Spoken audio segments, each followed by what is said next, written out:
Ekwaba umwilya waboni.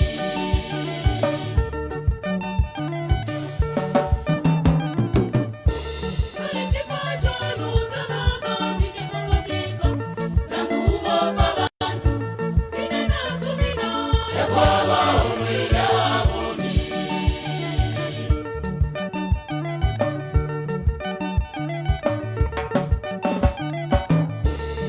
Ekipachalo tabakanjike kwa kate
Wenfumu Yesu Kristu, wewayendele palibemba, isawende mubumi bwesu, isawende mumafya Yesu yonse, pala abana bobi abawenfumu, pakuti shetani alese bana.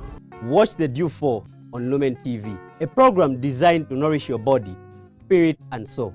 Every Wednesday at 12:15 hours and Thursday at 21 hours. In a prayer meeting, what is it that most people look for? The bottom line is when we meet in a prayer meeting, we want to have fellowship with God the Father. Yeah. He meets me and touches me at my point of need. Okay. Being God who knows me. As Jesus says, your Father knows what you need even before you ask for. But sometimes we have these issues. I go to a prayer meeting just that God would heal me. Yes, He does heal. But if that is the only reason, like I'm going to shop there after I forget, no. Most people, I know they would come because maybe they are desperate, they have no employment, they have not married, and they feel when they come to the CCR, those problems will be sorted out. When a child in the home has a need, where does the child go to? To the father and To mother. the father, to the mother. Yes. God is our Father. And James tells us very plainly, has any one of you got problem? Pray. Because if someone is sick, the Bible again is very clear. It becomes very difficult to pray when you are bedridden. Even to save God. Even to save God. So these blessings that come from the Lord, the employment, the marriage, they are all intended to help us to save God even better. Yes. So if you have a sister who has passed what we normally associate as marriageable age, and she still wants to get married, to who else can she take that problem? To God. Okay. There's also value, a very big value, to attend Mass. Okay. And if possible, attend every day. Yes. See, the prayer meeting does not take over the requirement for Mass, no. Watch The Due 4 on Lumen TV on Wednesday at 12:15 hours and Thursday at 21 hours.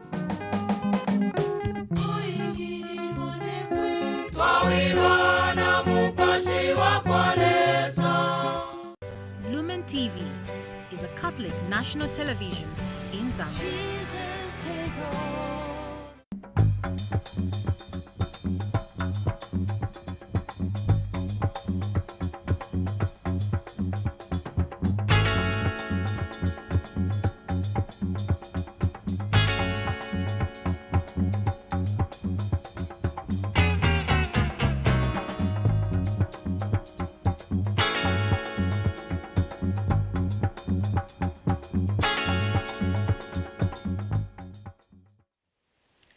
These annual meetings organized by Messiah for our departments are very good because we share some of the experiences that we have as we continue evangelizing, as we continue to bring development and provide health to our people in our regions.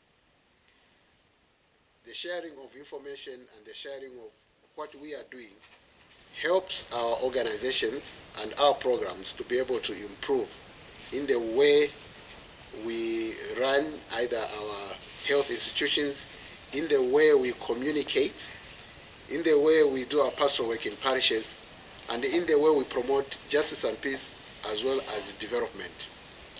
Because then it gives us a big picture of what is going on. We share a lot of things in common, whether we're in Kenya, Malawi, I think we sort of share a common heritage. So some of the problems that we face or the challenges that we face are pretty similar. Talk about governance issues, the decisions our leaders make, in our various countries. They are pretty similar. The other time we had somebody from Kenya who came to make a presentation when we are trying to have a dialogue and reconciliation in the country. And when he was sharing some of the challenges that we are facing with the politicians in Kenya, it was like a replica of Zambia. So we really like share things. So when we meet in this manner as a church to see and examine these challenges and determine what we can do, we can learn quite a lot from one another. And having said that, I hope you feel very welcome, and let us remember to pray for Mary in Nairobi at the airport. At this moment now, I call upon Father Justin Matepa, who is going to officially to welcome you before he calls upon my Lord Bishop to actually do the very official welcoming remarks for you. Thank you. Listening to Mr. Kavirika, I think all of us, in terms of this meeting, I was trying also in my own way to kind of interpret, just in a few words, the theme of our meeting, our workshops: promotion of integral human development, promotion of integral human development. And I kept on thinking through and rearing in my own heart was the whole issue of the mission of the church. And I kept on saying, well, if the church exists to evangelize, to bring the good news, then promotion of integral human development, then the communications, social communications departments and commissions, health, and all the areas that have to do with governance and social development, human development, then they are, I'm sure we can correctly say, the content of the mission of the church, content of evangelization. But not only as content, but at the same time, our departments, our commissions, therefore, are correctly the avenues and the means of bringing about evangelization. That was my little try to interpret the theme of our gathering in the coming days. With those words, allow me now to invite His Lordship to address us, my Lord Bishop. On behalf of my brother bishops in Zambia, Catholic Bishops Conference, and indeed the other bishops in the Amesia region, and I would like to welcome you to Zambia, and in particular to Kapingula House here in Lusaka. As Zambians, we pride ourselves in being an oasis of peace and probably the safest country in the world. That's a very big statement. But please underline the word probably. Don't take me to task. That's why the words are well chosen. But what I want to say is, feel free. Take a walk around if you want to visit. There's a big mall here. So make sure you don't spend everything in your pocket. The mall can be quite attractive. But don't fear about any security issues unless you go into other places that your security may not be granted. But here around this environment, please feel at home. And I would like to ask you to enjoy the Zambian hospitality. Since our country's independence in 1964, our founding fathers worked hard to create a nation where people from the 73 different tribes and other national backgrounds were united as one under the famous slogan of One Zambia, One Nation. despite the various national challenges we face, we have always tried to make this become a reality. Some of you may have heard that between 2011 and 2014, Zambia had a Republican vice president of British origin, who later became acting president after the death of President Michael Sata in 2014. And I'm aware that there are efforts to contact this man's farm or his son's farm to make a visit. And I do remember a few times meeting people when I was in Europe, especially in Italy, who were asking me, "Are you Zambian?" "Yes." "You people, what's wrong with you?" I said, "What is the problem? How can you have a white man as vice president?" I said, "But the white man, is he not Zambian?" And some would say, "And what is the attitude of the people towards him?" I said, "Nothing. So far I've not heard anything." So I think, just to elaborate to you, that it is not just a slogan. We have tried their challenges, certainly, but we try to live as one Zambia, one nation. It is my rare privilege and honor to invite each one of you to experience our Zambian hospitality. Karibuni, mwaiseni, mwatambulwa, takulandilani, welcome, benvenuti. As you begin your annual planning meeting as a Messiah Secretariat and other collaborators in the region, I would like to remind you of the quest of the founding fathers of our Messiah, which was pastoral collaboration and solidarity of all bishops' conferences in the region. Your coming together is a sign of your efforts to realize the dream of our founding fathers and a desire to continue responding to the various challenges as one family of God in the Messiah region. As we plan for the future, we need to ask ourselves a few questions. How can the church in our Messiah region prepare herself to address the inevitable challenges affecting her today? How prepared are our conferences to move on successfully and confidently with Jesus' mission in the contemporary world? Your coming together as a Messiah Secretariat and coordinators is very important for the bishops of the region. They look at you as partners in identifying the needs and implementing the pastoral resolutions of the church in the region. You are their think tank and foot soldiers.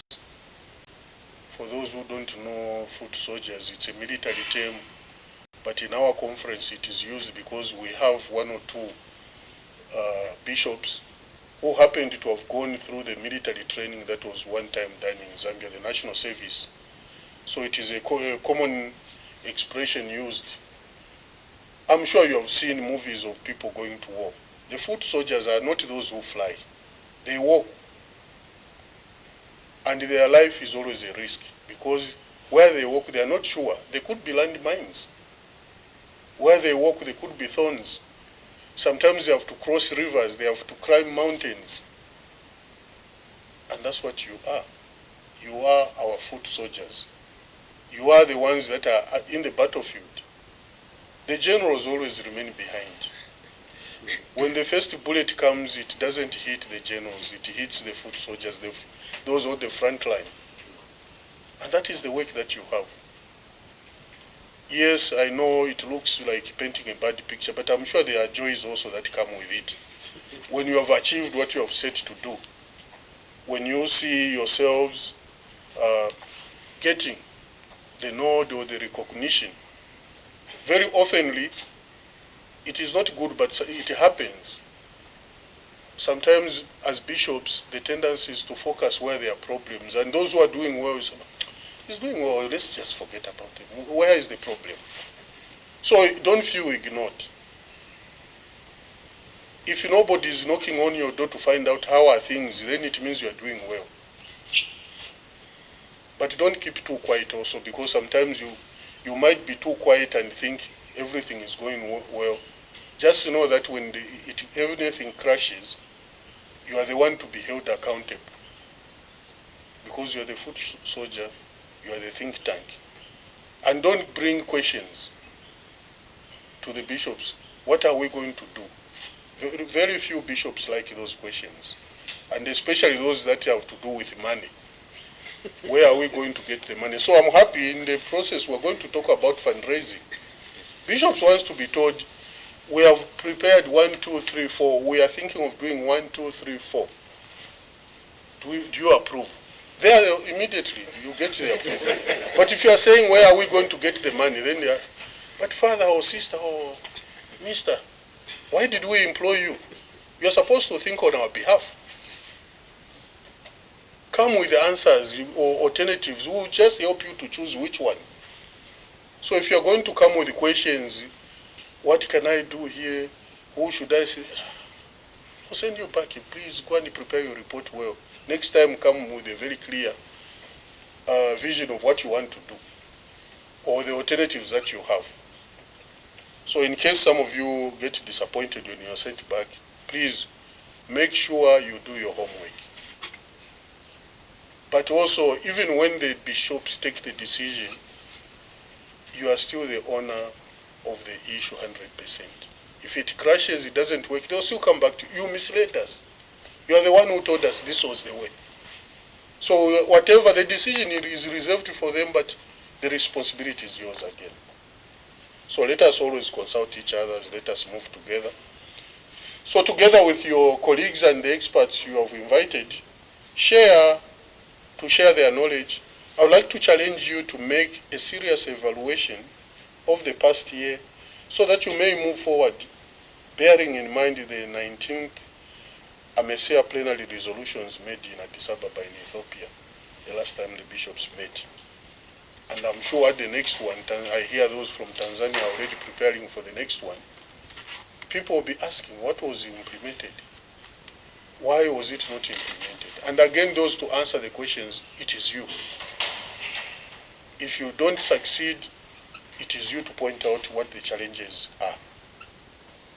My dear sisters and brothers, we are living in a world characterized by rapid changes which come with their own challenges. Your program during this meeting shows that AMESEA Secretariat is moving forward the pastoral agenda by addressing pertinent issues affecting the church in the region. Some of those issues that are going to be discussed during this session include promoting integral human development by alleviating the suffering of migrants, addressing issues such as social conflicts, religious extremism, radicalization, child safeguarding, caring for Mother Earth, integral ecology and climate change, pastoral care for the sick and health workers, social development, that is Caritas, migrants and refugees, issues like human trafficking, displacement of persons, justice and peace, governance, election monitoring. We're talking about Malawi and quite a number of our countries in the next few years will be having national elections, peace building, and the right to education. The use of digital technologies for evangelization in order for the church to be relevant to the youth. Not just the youth, but even adults. Nowadays, almost everybody nowadays, the issue is, what is your WhatsApp number? And somebody told me, if you hear anybody talking of still WhatsApp number, is still far behind. There are even better technologies that are there. And it is sad that many of our church leaders, including myself, were still far behind. So again, your role in talking about the use of digital technologies should pass on the information to us, so that also we move with time. So that we are found where the young people and many of our Christians are. I always like posing this question. In the diocese, in the last 2 weeks, I'm attending a lot of pastoral deaneries, and I'm always challenging the pastoral agents, and I would like to challenge you. Where are the Catholics? Where are the people to whom we're supposed to minister? If you hear stories, some of you may not know some of the things that I would like to talk about. We have here now, anything that goes on social media seems to be the gospel. Any lunatic can appear, send a clip of himself. It is taken within minutes. It will have circulated. Anybody forwarding something, not even without anything in it. Some people, it's like they are addicted. Whatever they receive, they pass on. Just last Sunday, I had to tell somebody, every day he sends me on WhatsApp. So I had to tell him, you're filling my memory with this junky things you're sending me, please. I beg that you don't. But sometimes I ask myself, if it was the gospel that we are sharing like that, how effective would our work be? So again, I think the challenge is for us who are in the media. We are forwarding a lot of things, even sometimes nasty jokes, we forward them around to another. But if we circulated the word of God, it would have an impact. And that is where the people are. Those of you who are from Zambia, Sia1 became a star from Norway. Up to now, I've not heard what he has said. He keeps on saying, no, I'm not a joker. I have something, and it is posted around. Again, if you follow him closely, what content does he have? But that's what the world we live in. You want to be a star, you post something on social media and it goes and circulates widely. But again, I'm sure we can use the same media to circulate the good news, not just the innuendos and the rumors. The last point that we're going to look, as I already hinted, is about financial sustainability of church ministries, especially the church communication offices and Catholic media, radio, TV, print, and websites. Very often we make attempts in these areas, but when it comes to the actual, we always face the challenge. I'm sure during your stay here, Father Kunda will take you to the Lumen TV station. And I'm sure one of the things you'll be asking, Father, how are you managing? And he will give you his list of lamentations, which I'm already aware of. How difficult it is to get the conference itself, to fund the project that belongs to the conference. But like I said, everybody expects for the list of names. Oh, Mr. Soso is going to donate. This organization has pledged so much. That's what they want. The bishops want to hear. But again, maybe through this forum, we can sharpen our fundraising skills. We can sharpen. There are many ideas that are around. Sometimes it's only that we don't know. And sometimes maybe because we don't share the information that we have. Yes, it may not work the same way everywhere, but just to know that there are these opportunities, that there are people who can work with us in order to improve our financial stability, sustainability. So let us be open, let us share openly. We shouldn't be competing. Because sometimes we tend to compete with each other. If I tell this one, they'll be presenting their project, so those people will not give me. No. Let us share the information. Let us all benefit from what helps us in doing our work. So as we look ahead, let us not be afraid to take these challenges head on. We need to maintain a sense of optimism and openness to try new ways of doing things. We must also try to let go the attitude or mentality of saying, we have always done it this way. This is the only way it is done. And we are comfortable, even when the results don't show that it is working. I'm sure you have met people who are like that. If they started selling in a shop only tomato or on the street tomato, they want to continue selling tomato. Even when you tell them, no, people now want to buy other vegetables, why don't you bring this? No, me, it's only tomato I sell. In the churches especially, in the respect of tradition, sometimes we hold on to ideas that have even shown that they are not producing the required results. We fear sometimes to make change. But I'm asking, let us be open, let us listen and see which ideas we can implement.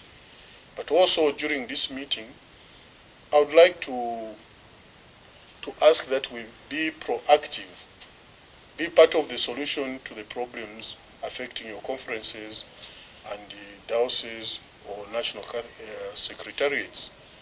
During this meeting, I call on you to share your plans and experiences, to find solutions, to learn from one another, and encourage each other as men and women of faith. And I would like to quote Psalm 127 verses 1, which reminds us, unless the Lord builds the house, the builders labor in vain.